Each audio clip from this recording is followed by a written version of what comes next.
Сәлеметсіздер ме балалар? Сабаққа қош келдіңдер. English Plus 5 сыныптың workbook'тың 31-ші беттегі тапсырмаларын орындайтын боламыз. Сабақты бастамастан бұрын каналыма подписаться басып, видео ұнаса, сабақ ұнаса, лайк басуды ұмытпаңдар. Сабақтың тақырыбы Writing a letter to a pen friend, language point and but or. Досыма хат жазу және де грамматикалық ереже and және but, бірақ or немесе. Сабақтың тақырыбы Exercise 1. Choose the correct words. Дұрыс сөзді таңда. I've got a sister, but I haven't got a brother. Менің әпкем бар, бірақ менің ағам жоқ. There is a chemist and a shoe shop near here.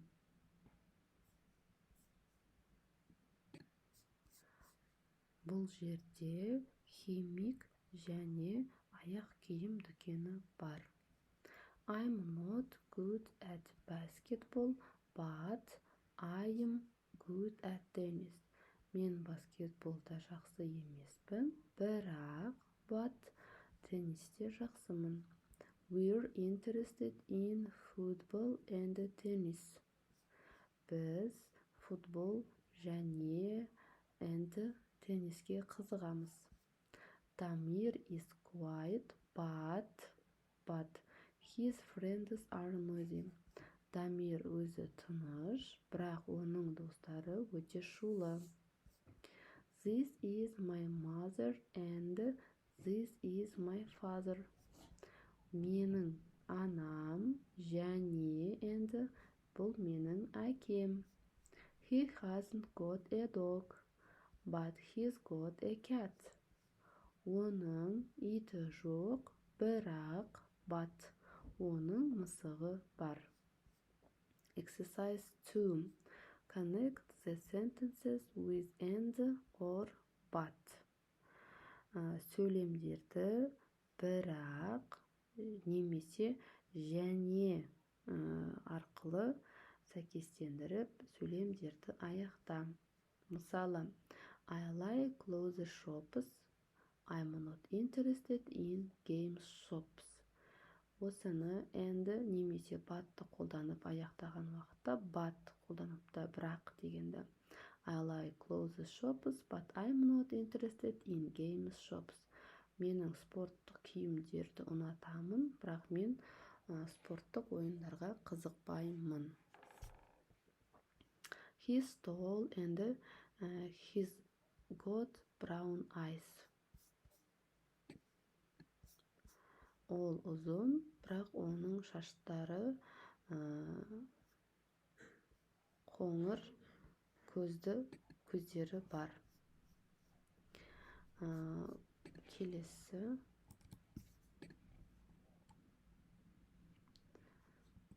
We've got 2 aunts. We haven't got any uncles. Бұл сөйлемде but қолдандық міне. We've got 2 aunts, but we haven't got any uncles. Біздің 2 әпкеміз бар, бірақ ешқандайды көкелеріміз жоқ.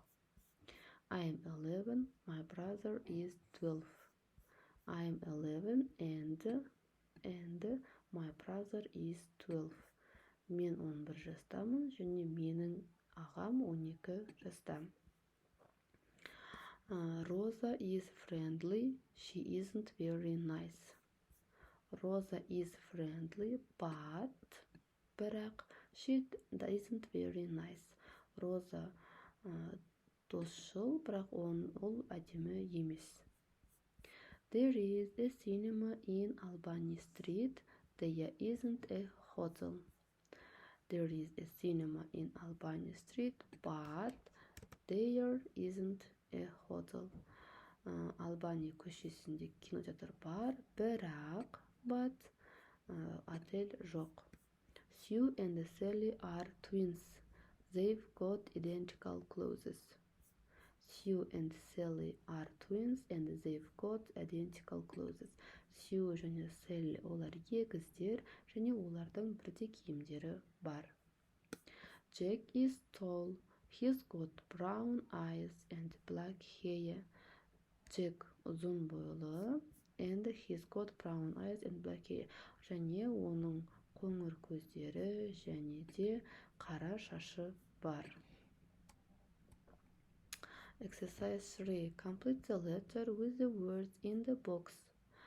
Мына сөздерді пайдалана отырып, мәтінді аяқта. Dear Din Muhammad, thank you for your letter and the nice photo of your family. How are you? Is school interesting this week? Қымбатты Дін Мұхаммед, сенің жазған хатыңа рахмет және отбасының суреті үшін. Өзің қалайсың? Осы аптада мектеп қызық болды ма? Here is a photo for you. It's okay, but it isn't great. I haven't got any very good photos. Мына суретім саған арналады. Бірақ ол онша емес, менің басқа ешқандай да әдемі суреттерім жоқ. In this photo, I'm at a football match with my friend. Dan. Бұл фотода мен өзімнің жақын досым Дэнмен біргемін. I'm the one on the left. Мен сол жақтағы біріншімін. I'm tall and I've got dark hair and brown eyes. Менің бойым ұзын және менің қара шашым және қоңыр көздерім бар. Dan's also got dark hair and brown eyes, but he's short. Dan'ның де қара шашы бар және қоңыр көздері бар. Бірақ оның бойы қысқа. He's in my class at school. He's popular with the other students. He's funny and very friendly. Ол менімен бірге бір мектепте. Ол өте танымал, басқа студенттерге қарағанда. Ол көңілді және өте досшыл. Please write soon, David. Біраздан кейін маған жауап жаз, David.